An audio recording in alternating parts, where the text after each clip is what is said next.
Battaglia was last seen leaving Mulligan's, an Easttown bar. It was early in the morning of June 11th, 1990. Lauren, we're outside the state capitol where it's a cool but overcast summer day here. I want to show you something. We're outside the state Senate, emphasizing the timeless virtues of character and integrity that President Ford embodied. The result, this area right up here was up to here in water. You can see over here, in fact, by this car, how high the water was just a couple hours ago. The foof chair, where one can now master the foof flop.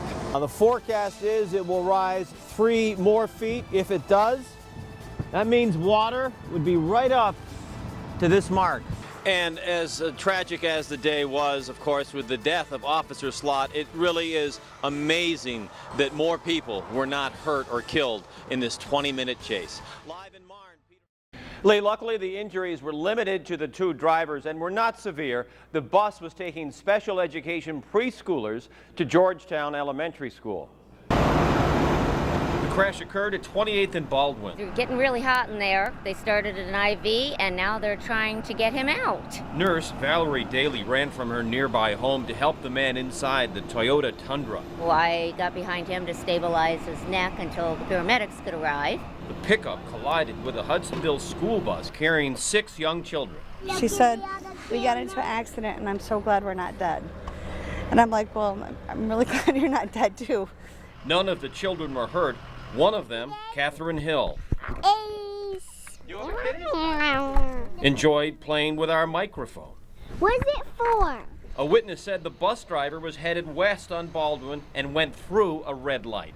I saw the bus stop at the red light and then kept on going through it. But investigators aren't sure. We're getting conflicting stories. A lot of these types of crashes are hard to determine when you got conflicting stories. One thing is certain, things could have been much worse. Quite frankly, she doesn't look like she was crying, so that's good. There is a coalition to end homelessness in Kent County, and for the last month they've focused their work on a wooded area of Walker. Summer, a time to snooze outside, grow the garden, and set up the camp chairs. But this camp in Walker is year-round. Oh, it was a rough winter. For at least 10 years, about a dozen men have made this their home. One of them is Cookie. This is the way I've been living for years, and I choose to live this way, you know. Shanties shoehorned together, tents and tarps, yards from Norfolk Southern's railroad tracks. It's crunch time tomorrow, you know. Tomorrow is D-Day. In more ways than one. Tomorrow is D-Day. Tomorrow is the day the men living here must leave. Most already have. We're working right now on helping people find permanent housing, and so that would be safe, affordable apartments. The railroad has worked with social service agencies over the past month to find these men new places to live. Once people know what the options are, it certainly sounds better than trying to find more land somewhere. For some, but not all. I learned to deal for myself, because if you rely on other people, you're going to get screwed. Cookie's already found a new spot nearby. His friend Smitty helped him move in. That's just wonderful. This is a grand day. It's grand, you know. Jen, we are atop the slide here at the Richmond Park Pool. I feel like I'm on top of the world in the city. Now watch as I go down the slide with my clothes on. No, I'm just kidding. We'll not be doing that. But I do want to show you this beautiful pool, the largest in our city. You can see over in the deep end, the lifeguards are ready. They're splashing around. They've got their jobs for the summer. They're trained. Such a haven of fun and warmth for so many, and on this bitterly cold day to see it burn down, just a really terrible feeling to watch it happen. It's not letting me. I can see why they closed school. It's not even really a fun snow day. It's just a wet and icky ice day. Nothing like a nice hot shower to get you started in the morning. But did you ever wonder, how did the water get so dang hot to begin with? Lauren, Walker police have been here at the Bristol Ridge condominium since about 8:30 this morning. As you said, just off 3 Mile and Bristol, 4 Mile to the north of us. Now behind me you can see the active site, Walker Police and Fire down there. This is called the Challenge Scholarship. For now, it's targeting students in the northwest side of Grand Rapids, starting at Harrison Park, Westwood Middle, and then on to Union High School. Some wild video to show you an encounter between break-in suspect Colquan Burr and Muskegon County Sheriff's deputies. Started near Blue Lake and Duff Roads in Dalton Township Sunday after a woman says the 20-year-old tried to break into her home.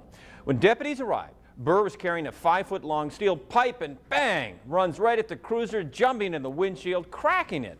Both cars' dash cams capturing the whole thing. After Burr landed on the first deputy's car, he rolled off the top, dropped his pipe, then he was captured. Police believe he was on drugs.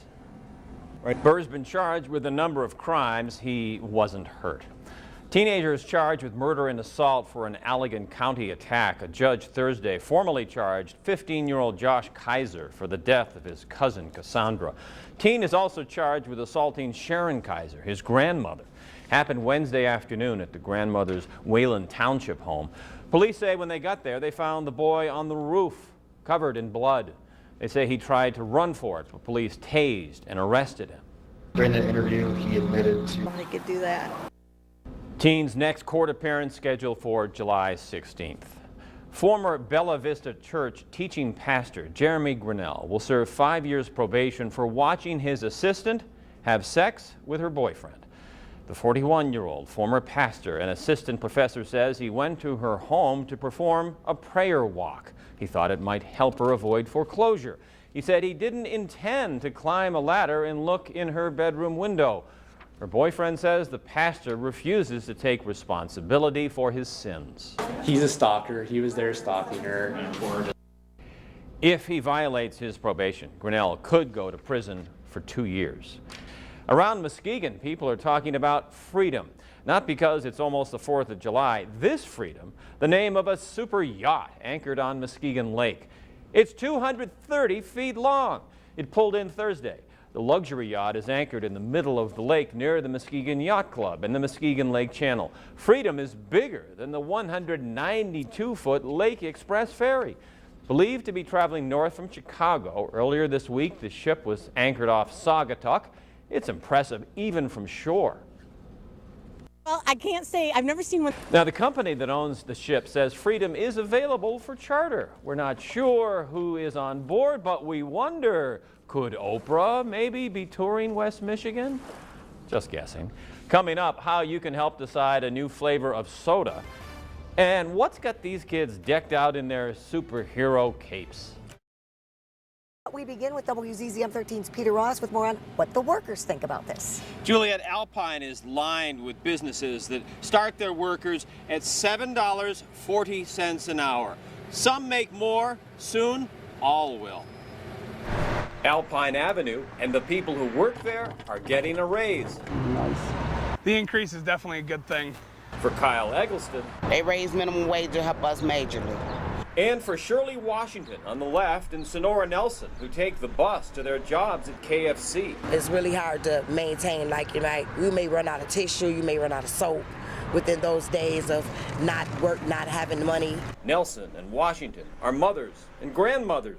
We struggling. Check to check, rent due, then lights, then gas. We need minimum wage. We need it bad.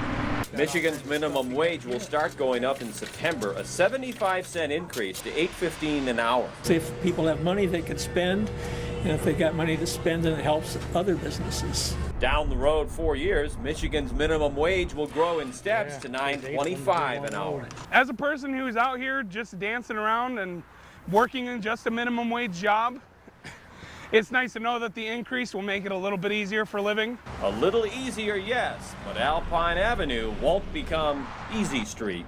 One day at a time.